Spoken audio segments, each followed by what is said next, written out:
નમસ્કાર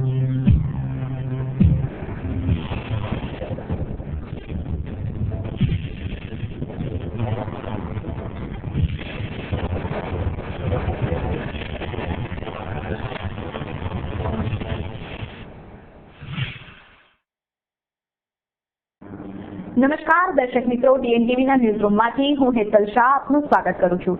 સમાચાર વિગતવાર જોતા પહેલા એક નજર આજના મુખ્ય સમાચારો પર। ફેકલ્ટી ઓફ ટેકનોલોજી એન્ડ એન્જિનિયરિંગમાં વિદ્યાર્થીઓ દ્વારા આજરોજ માનસિક વિકલાંગોની આવડતને સમાજ સામે અભિવ્યક્ત કરી નોંધાવ્યું લિમ્કા બુક ઓફ રેકોર્ડ્સમાં સ્થાન। સંકલ્પ ભૂમિને રાષ્ટ્રીય સ્મારક બનાવવાની માંગ સાથે આજરોજ રાષ્ટ્રીય સમાજ પક્ષ દ્વારા ખંડેરાવ માર્કેટ સામે યોજાયેલ ધરણાનો કાર્યક્રમ।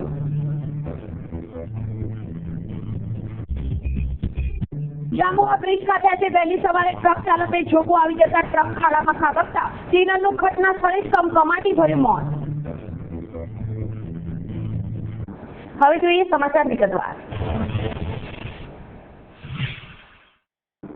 કલાનગરી વડોદરાની ફેકલ્ટી ઓફ ટેકનોલોજી એન્ડ એન્જિનિયરિંગમાં આજે Limca book of world record સજાયો હતો।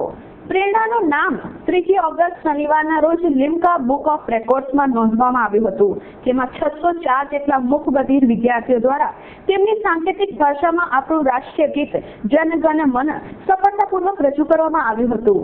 છેલ્લા 3 દિવસથી વાતાવરણની પ્રતિકૂળતા હોવા છતાં વિદ્યાર્થીઓએ હાર ન માનીને કાર્યક્રમનું સફળતાપૂર્વક આયોજન કર્યું હતું।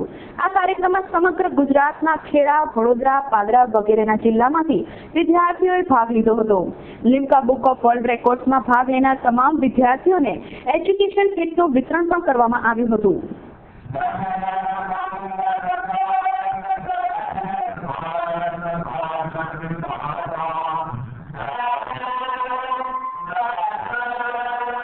ફેકલ્ટી ઓફ ટેકનોલોજી એન્ડ એન્જિનિયરિંગમાં પ્રેરણા સમારોહમાં 3 ઓગસ્ટ એટલે કે આજ રોજ લિમ્કા બુક ઓફ વર્લ્ડ રેકોર્ડ્સમાં રેકોર્ડ નોંધાવવાનો પ્રયાસ કરવામાં આવ્યો હતો, જેમાં મુખ્ય અતિથિ તરીકે શ્રી બીજુ વર્ગીસ કેરાલાથી પધાર્યા હતા।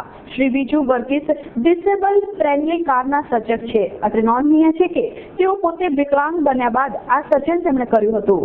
લાયન્સ ગ્રુપના શ્રી બિપિન પારેખ પણ ઉપસ્થિત રહ્યા હતા, તેમજ પ્રેરણા ટીમને યુવા અનસ્ટોપેબલ તરફથી ઉત્તમ સહયોગ પ્રાપ્ત થયો હતો। સંકલ્પ ભૂમિને રાષ્ટ્રીય સ્મારક બનાવવાની માંગણી સાથે રાષ્ટ્રીય સમાજ પક્ષ દ્વારા આજરોજ ધરણાનો કાર્યક્રમ યોજવામાં આવ્યો હતો।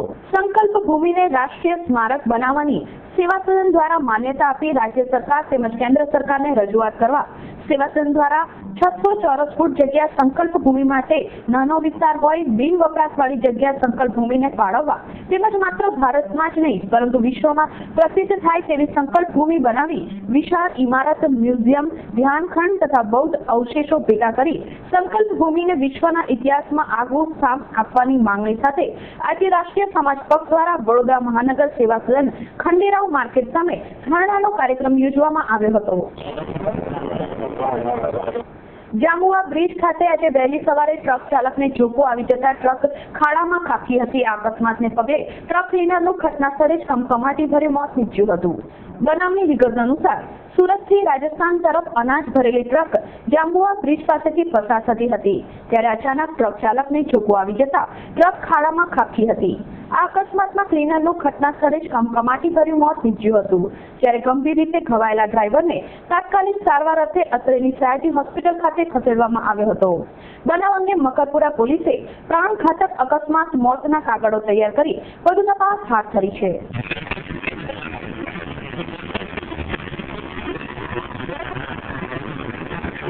આવતીકાલે ઓગસ્ટ મહિનાનો પ્રથમ રવિવાર જેને યુવાધન ફ્રેન્ડશિપ ડે તરીકે ઉજવે છે, ત્યારે આજે ફ્રેન્ડશિપ બેગની ખરીદી કરવા માટે દુકાનોમાં ભારે ભીડ જામી હતી। તો વિશ્વવિખ્યાત મહારાજા સયાજીરાવ યુનિવર્સિટીની વિવિધ ફેકલ્ટીઓમાં આજ રોજ ફ્રેન્ડશિપ ડેની ઉજવણી કરવામાં આવી હતી। કહેવાય છે કે મિત્રતા અને લાગણી માટે કોઈ એક દિવસની ઉજવણી ન હોઈ શકે। મિત્રો અને સંબંધો આ જીવનની ખરી કમાણી છે, પરંતુ આજનો યુવાધન મિત્રતાને પણ એક ઉત્સવ સમજી ફ્રેન્ડશિપ ડેની ઉજવણી કરે છે। આવતીકાલે ઓગસ્ટ મહિનાના પ્રથમ રવિવારે યુવાધન દ્વારા ફ્રેન્ડશિપ ડેની ઉજવણી કરવા ભારે ઉત્સાહ વર્તાઈ રહ્યો છે। ફ્રેન્ડશિપ બેલ્ટની ખરીદી કરવા દુકાનોમાં ભારે ભીડ જામી હતી। લોકોએ પોતાના મિત્રને બેલ્ટ બાંધવા ખરીદી કરી હતી તો મિત્રને ભેટમાં આપવા સોગાદોની પણ ધૂમ ખરીદી કરી હતી। વિશ્વવિખ્યાત મહારાજા સયાજીરાવ યુનિવર્સિટીની કોમર્સ ફેકલ્ટી ખાતે NSCI દ્વારા આજે ફ્રેન્ડશિપ ડેની ઉજવણી કરવામાં આવી હતી। ફેકલ્ટીના વિદ્યાર્થીઓએ એકબીજાના હાથ ઉપર ફ્રેન્ડશિપ બેલ્ટ બાંધી એકબીજાને શુભકામનાઓ પાઠવી હતી।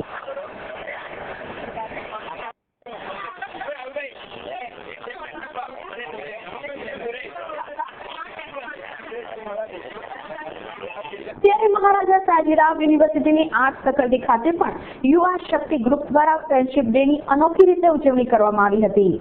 યુવા શક્તિ ગ્રુપ દ્વારા ફ્રેન્ડશિપ ડેની ઉજવણીના ભાગરૂપે વૃક્ષારોપણ કરી વિદ્યાર્થીઓના જીવનમાં વિચારોના પરિવર્તનનું વાવાઝોડું લાવનારા સ્વામી વિવેકાનંદના પુસ્તકોની વહેંચણી કરવામાં આવી હતી। NSCI દ્વારા આર્ટ્સ ફેકલ્ટીમાં નવા પ્રવેશેલા પ્રથમ વર્ષના વિદ્યાર્થીઓ સાથે ફ્રેન્ડશિપ ડેની ઉજવણી કરવામાં આવી હતી। વિદ્યાર્થીઓ તેમજ વિદ્યાર્થીનીઓએ પોતાના મિત્રોના હાથ ઉપર ફ્રેન્ડશિપ બેલ્ટ બાંધ્યા હતા। ડભોઈ સ્થિત મહાલક્ષ્મી એજન્સીમાં 3 દિવસ અગાઉ થયેલી LCDની ચોરીમાં પોલીસે 2 વ્યક્તિની અટકાયત કરી વધુ તપાસ હાથ ધરી છે। બનાવની વિગત અનુસાર ડભોઈ સ્થિત મહાલક્ષ્મી એજન્સીમાંથી ₹22,000ની કિંમતના LCDની ચોરી થઈ હતી, જે અંગે ડભોઈ પોલીસ મથકમાં ફરિયાદ નોંધાવવામાં આવી હતી। મોરવાલી મિલમાં રહેતા મોહમ્મદ અખ્તર અંસારી અને ચંદન બાબુસિંહ રાઠોડ આજે ચોરી કરેલા LCD ₹3,000માં વેચવા જતા મકાન માલિકને શંકા જતા તેમને પોલીસને જાણ કરતા પોલીસ તપાસમાં બંનેએ ચોરી કર્યાની કબૂલાત કરતા પોલીસે વધુ તપાસ હાથ ધરી છે। LCD ટીવી સાથે વર્તમાન હાલતમાં મળી આવેલા અને ઓનિડા ટીવી 32 ઇંચનું કિંમત ₹22,000નું કબજે કરેલ। ત્યારબાદ આ ટીવી ડભોઈ સરદાર શોપિંગ સેન્ટરમાંથી ચોરી કરેલ હોવાનું કબૂલતા ગુનો દાખલ કરી આગળની કાર્યવાહી પોસ્ટ શ્રી MT રબારી સાહેબનાઓએ કરેલી અને આરોપીઓ હાલમાં લોકઅપમાં છે। ડભોઈ તાલુકામાં ભારે વરસાદને પગલે વીજળી પડવાના કારણે 31 બકરાઓના એક સાથે મોત નીપજ્યા હતા।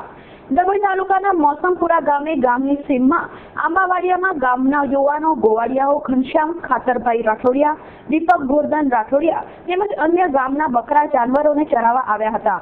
ત્યાં જ ગાજવીજ સાથે ધોધમાર વરસાદ પડતા 31 જેટલા બકરા જાનવરોને આંબાના ઝાડ વૃક્ષ પાસે વરસાદથી બચવા ઊભા રાખવામાં આવ્યા હતા। ત્યાં જ અચાનક જ એકાએક ગાજવીજ સાથે આંબાના ઝાડ પર વીજળી પડતા ઝાડ નીચે ઉભેલા 31 બકરાને ઈજાઓ પહોંચી હતી અને તેમના ઘટના સ્થળે જ મોત નીપજ્યા હતા, જ્યારે 4 ગોવાળિયાઓનો અદ્ભુત બચાવ થયો હતો।